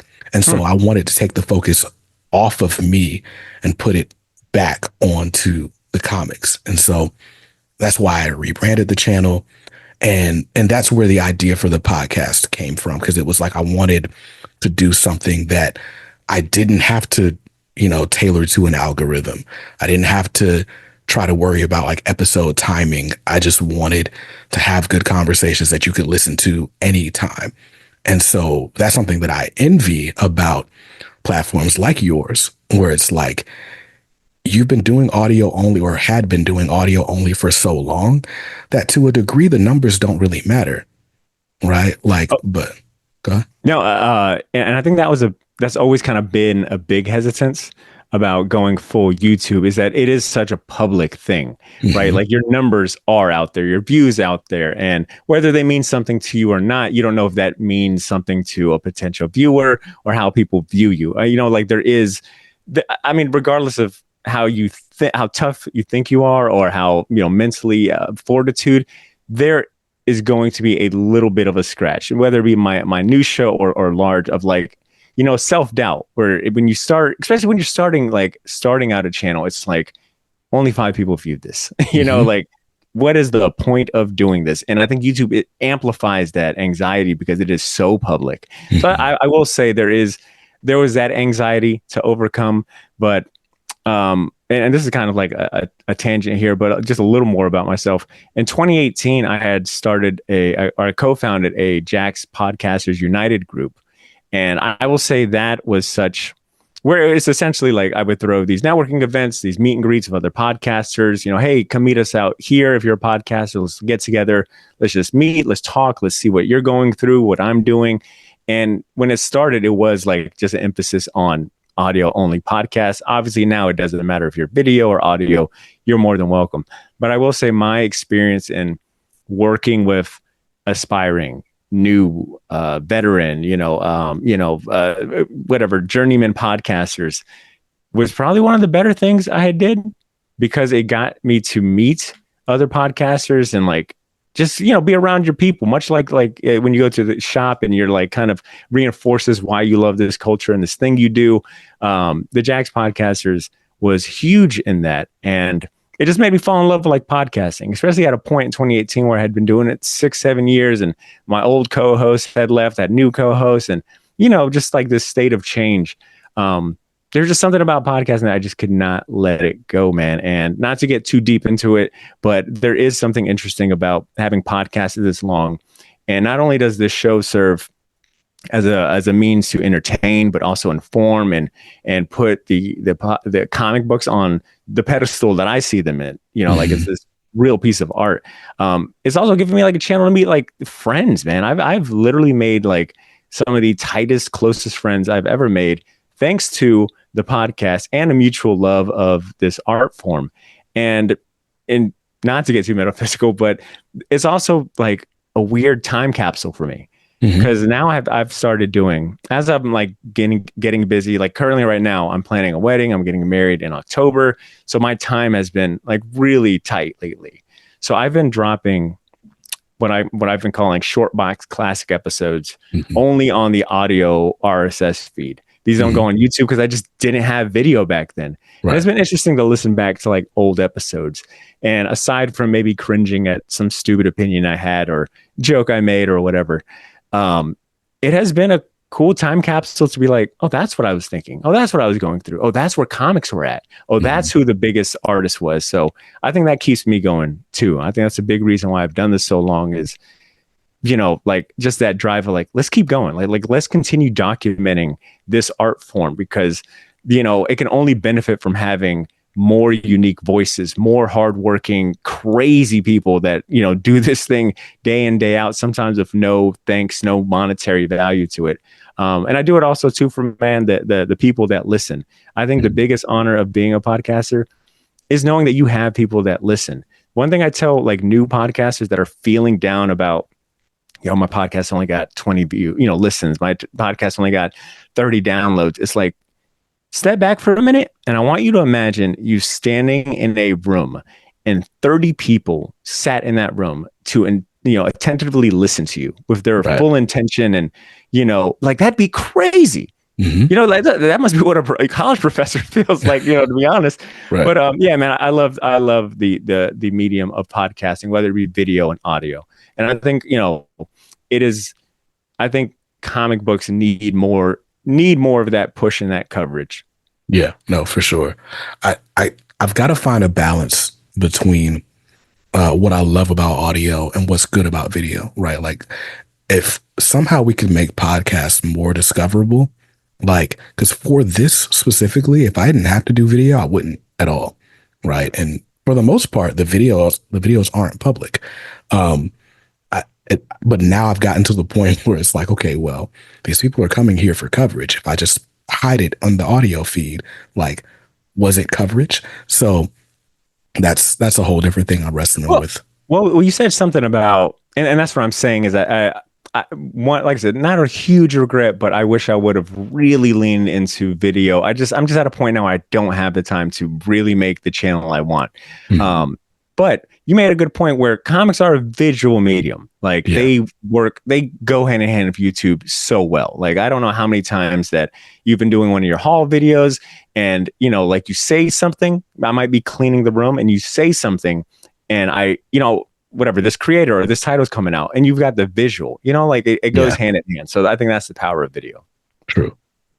Yeah. So I got to rework some things. So a question for you, because I actually was going to ask you about Jax Podcasters United. So you talked about like just your love for podcasting. You talked about wanting to help other podcast creators. What are your goals for the short box? I feel like you're in my head right now for the last 2 years. My goals for the short box, man, I think at this point is longevity. I feel like it has been one of the best things I've ever done in my life. And I can say that about a few other things, like joining the military was one of the best things I've ever done. Asking, my fiance to marry, one of the best decisions. Starting a podcast, I guess it was a decision, but it was just like one of the best things that happened to me because of all the opportunities it afforded me that I wanted to do. Like being able to go to a convention and, get in, get a media pass. I don't got to pay the ticket. I get to whatever, talk to creators, it's giving me the opportunity to like host panels. I got to host so many panels at Heroes Con. I did one in New York Comic Con last year and C2E2 this year, so it's given me the opportunity to travel. It's given me, obviously a ton of great friends, a amazing community and professional contacts. And if I'm being real, it also gave me the current like corporate job I have. I put my podcast on my resume at the age of 25 because I was like, damn it, I put all my time into this and it's going on the resume. And I remember the person interviewing me was like, this has nothing to do with this role, but there's something about the consistency and like the drive you're showing, right? Like the fact that you've been doing it this long, there's something obviously off with you that we might be able to use at this company. That is so I don't know, man. I guess at this point it's longevity. I feel like I have accomplished a lot. I've interviewed just about everyone I've wanted to interview. I think, I've still got like these white whale interviews like Todd McFarlane, Jim Lee. I feel like Mark Waid is pretty reasonable. I think I could get Mark Waid on the show. I just got to find his email. But like Alex Ross, there's obviously still some white buffalo interviews. But for the most part, man, podcasting has given me so much, and I can't ask for more. All I can do is like continue to serve, help the industry grow where I can and, continue to maybe put the show that I still want out there. And the thing is, at this point in time, I could fall back and be like, there's still plenty of shows that fill the void that I created. But, there's something about having done it this long and, the pride I feel of being kind of like an elder statesman. I guess it just keeps me going. Yeah, man. Yeah, nah, you've done the work like at a time where nobody was looking for it. Right. Like, so it's definitely something worthy of the resume. I definitely come from, somebody gave me advice a long time ago to like leave all my creative stuff off my resume. And you know where it got me? Into a super boring desk job, but it's cool. Well, that's going to end on more inspirational note, but I like the reality. I want to say that my job is the funnest thing at all. I mean, it's corporate America. All right. There's only so much fun to be had. But yeah, man, this is the labor of love that I do. To keep it real, I've been fortunate enough to where I have made money off of this, not life-changing money, but enough to justify keep going between like the patrons who believe in the show and support it that way and help me keep the lights on that way. And then, the sponsors and working with Ben at Gotham City Limit and just, what I'm saying? Like it helps that way too, that there's a monetary, no matter how small it is, that is also kind of motivating too. And that's something I say too, is like, if you like a show, support a show. Like if you like a show and you like the creators and, they feel and they give you that joy, especially if you're someone that tunes in every week, like if it's in you to support and, be a patron of something, then I suggest it, man. Because I mean, how much work goes into it. And I don't think that is quite understood by the general populace because there's so many options, right? Where it's like, well, and not on that, but I get it too. Life is hard. The struggle is real. In this economy, it's wild. But I don't know. I guess just look out for the people that create the content that you like. Like that little bit of that $1 or $2 a month means a lot to them. It does. It does for sure. Like I think for me, my only goal starting out was, can I pay for my comics with this? Right. Yep. Same. That was I was working at the shop. I could have stopped there. I was like, I mean, I'm technically kind of getting free comic books. Right. Like, there we go. Right. So that's a part I left out of the story. We were pregnant when I started my channel. And like one of the things was, because I already had a YouTube channel about music marketing that was like pretty successful. But I was like, okay, well, can I get a channel about comics monetized before this baby is born? That way I don't have to spend all of my money on diapers. And it worked out because it just did. I love hearing that because I feel like comic fans, we're some of the most frugal most frugal, but also the stuff we spend money on, like, if you really think about it, you're like, I spent how much money on comic books, on these, picture books. So it's funny to hear that your initial goal was like, can I at least get my comic books paid for? And I feel like I've worked my ass off to be able to say yes. And I sometimes get review copies, which is a blessing, which, by the way, you said something really funny on that Ben on Mean episode that I was like, only BJ, a fellow podcaster, would say that and understand the feeling I get too. People are like, B, you get free comic books, like, sent to you. Like, what is there to complain about? But you said something about sometimes these review copies have these giant watermarks where you're almost like, I will pay double the cover price to get this watermark off. So it's not everything that is cracked up to be. And when you said that, I thought about a few books, which I won't name, from certain publishers that I get, that I'm like, I know this will be good. I'm just going to buy it. I'm just going to buy it because the review copy is whatever. Yeah. I will stop reading a story. Like, all right, the first 5 pages were good. Cool. I'll see the rest of them at the shop. Yeah. Question for you. Out of all the interviews that you've done, I guess what's been the biggest lesson or something that really resonated with you that a guest shared, whether it be a story, of advice, or personal thing or whatnot? Like, do you have a memory that comes to mind that really made you like, wow, that was an awesome, thing they said? I go back to my Priest interview a lot. Because one, it was an interview I didn't expect I'd get. Right. Like, well, first off, let's shout out Dynamite, because I don't know if my podcast would exist the way it does without Dynamite. They just reached out of the blue and were like, hey, could you interview such and such? And that just turned into, recurring guests and stuff. But Priest was one where it almost didn't happen because, again, I've got my convictions. I'm a youth minister. So, like, pushing a Vampirella issue is just something that's doesn't work for me. I know exactly what you're talking about. I didn't have the same hesitations. I think mine more so came from, I was like, when I had him on the podcast, I was like, I have never once spoken about Vampirella. I also know it is a very horny book, or, a horny character. I mean, she's kind of embedded in the sex sells type attitude. So I had the same kind of hesitation, but I could not pass up interviewing Christopher Priest. Exactly. Like, for me, it was the weight of the name. I was like, I don't care if I got to talk about Vampirella. Like, I'm going to make this my interview. Right. And that's exactly what I did. We ended up talking for like 3 hours. And so I ended up releasing it in 3 parts. And I don't know that there's anything that he said that I'm like, man, that was great advice.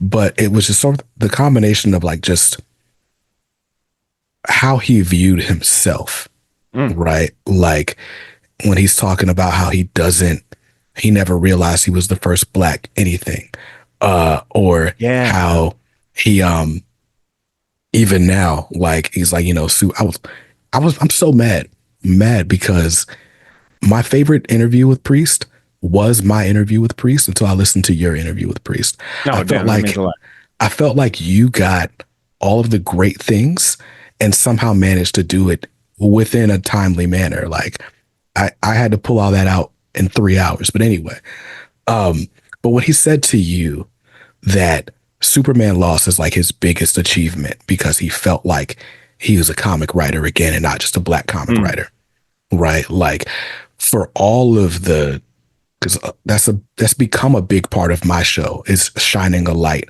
on Black creators who may not otherwise get it, right? And so for that to be something that's so important to me, and for him to have a completely different perspective on it as the first Black guy to do a lot of these things, it was like, it just makes you think differently about how you approach everything. Like, but so I think that was a big lesson, like just not assuming anything about anyone, and just sort of, I don't know, there's a lot that I learned from Dennis Cowan. Popped up on my YouTube channel, not on the podcast yet, but he just like popped up in a live stream one time, and him telling the story of like Milestone, and just so much of it just being about going for it. Like, I am going to go for it. There, like, just about every interview I do is an origin story interview. And there's always that I'm going to go for it point. Even today, I just put together a press page on my website, like to pitch to publishers and brands and stuff, because it's like for this next however many months until this new baby gets here, I want to go for it. Like, I want to just put myself out there. Like, you can say no to whatever I'm proposing, but for me, it's just the exercise of going for it. Well said. And well said. So, but yeah, so that's the big lesson that I get from just about everyone that steps in the chair. No, that is that was an amazing answer. And you brought up Dennis Cohen and Milestone, and I actually had this note here because I'm like, I wonder if BJ would appreciate this. I think about like what are my whole, my grails in comic books, and I've always prided myself in a weird way. I don't know if it's like something to be prideful about, that I have never been that big into the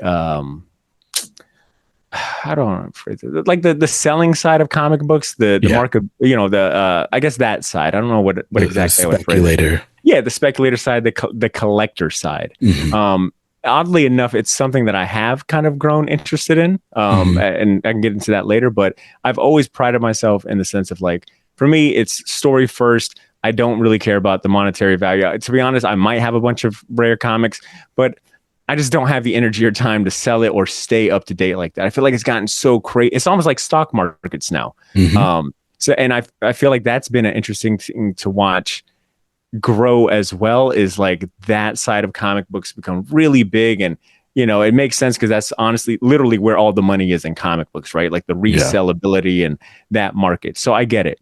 But I've always prided myself in being much like my dad. It's about the story, the creators. I like learning about continuity and, these like interesting things. So I feel like my grail list isn't your typical like ASM1, which, I mean, look, I feel like that's such an easy answer. Like, yes, we would all love ASM1 or Action Comics 1. That is like a gimme.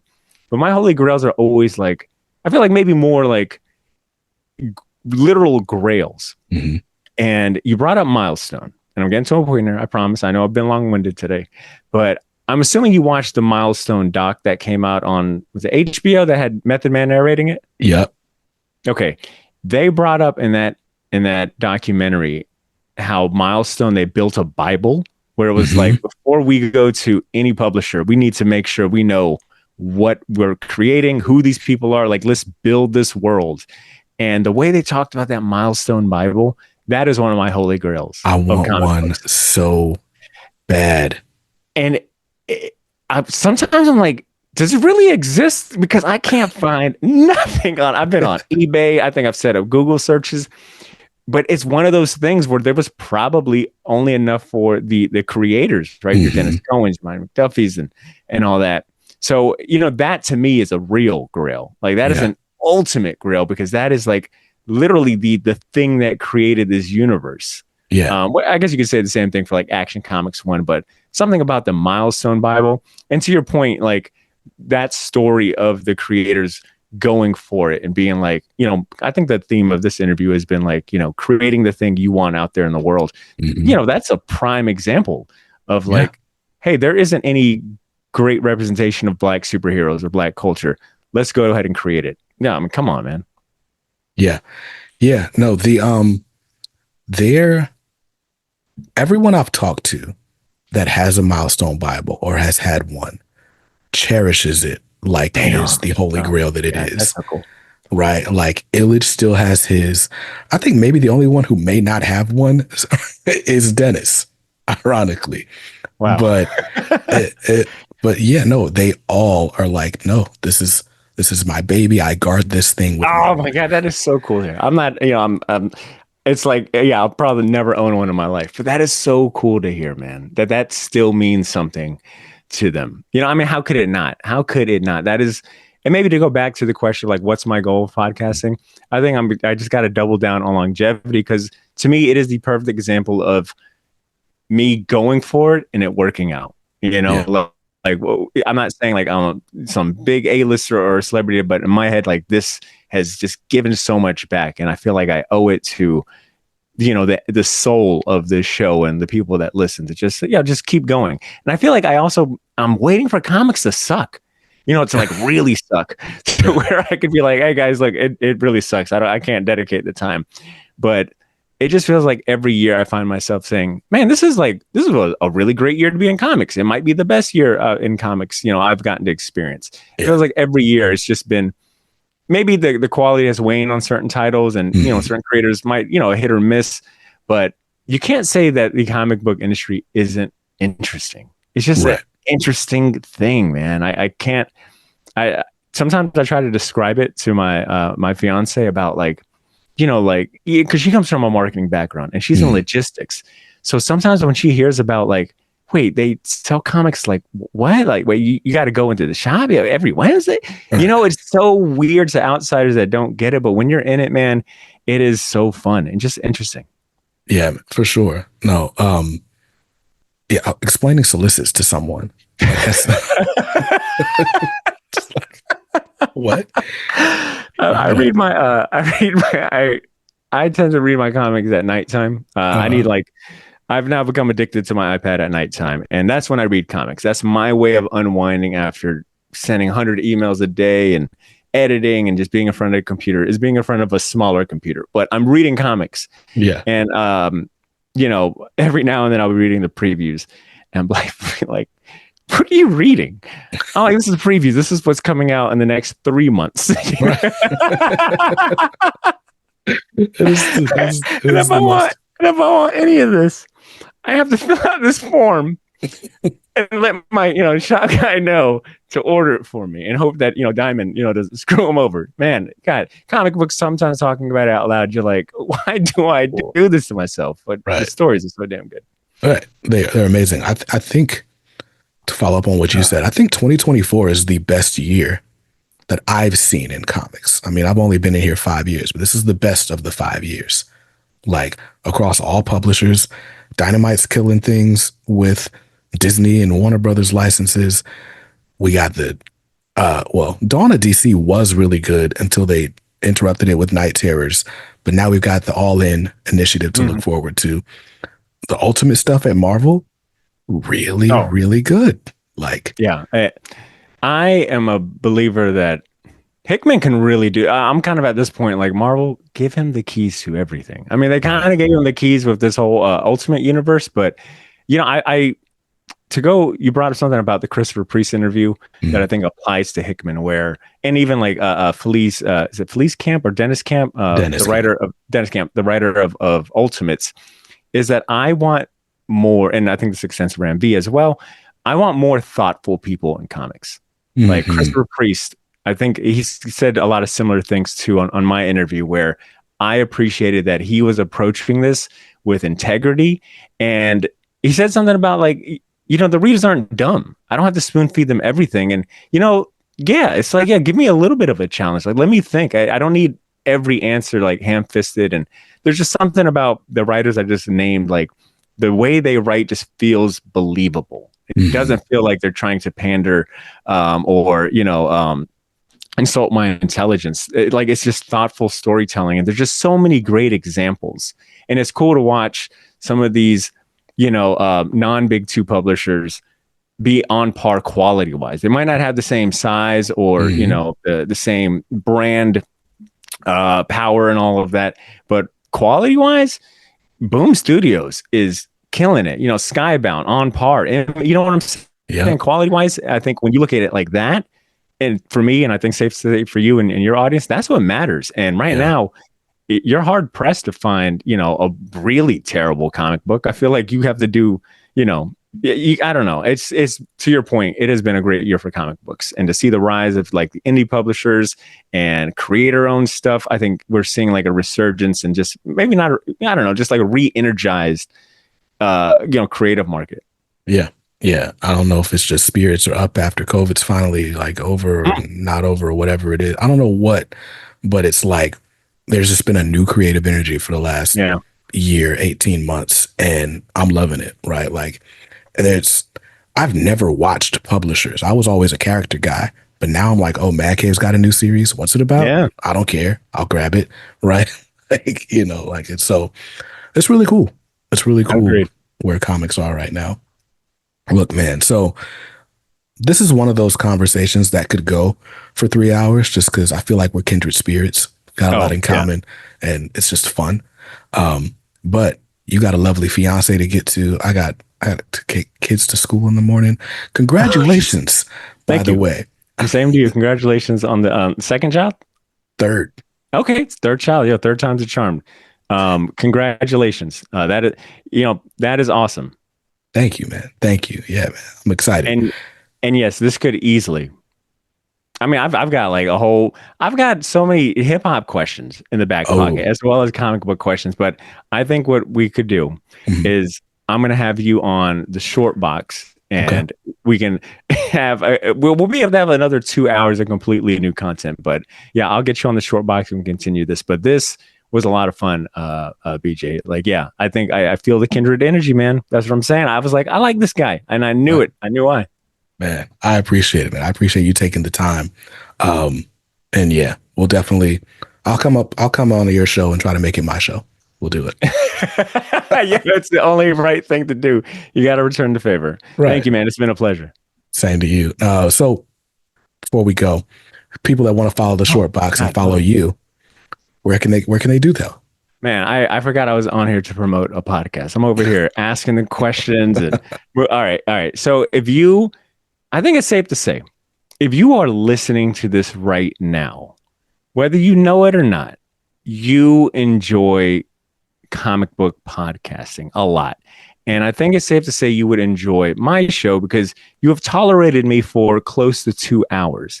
And I know I've been long-winded at times. I've been interruptive at times, but I'm just excited. And this is where I come to life. So if you enjoyed this 2-hour conversation with Brandon, I want you to go ahead and check out the Shortbox podcast wherever you get your podcast. Now, I did mention that there is a YouTube channel. You'll find all the interviews. You won't find all the episodes. So you might want to go ahead and subscribe to the podcast on Apple Podcasts, Spotify, or any other podcast app. But I do post on YouTube, right? So there is that. But you can find everything you need to know about the Shortbox podcast at theshortboxpodcast.com. Nice and succinct. I'm not going to edit in any special effects and like little doobie doop for ad breaks. So don't go over there and get spoiled. But definitely check out the Shortbox podcast. I'll leave links to all of that in the show notes and the description of this video episode on YouTube. And go listen to the Shortbox podcast and then read something dope today. Peace.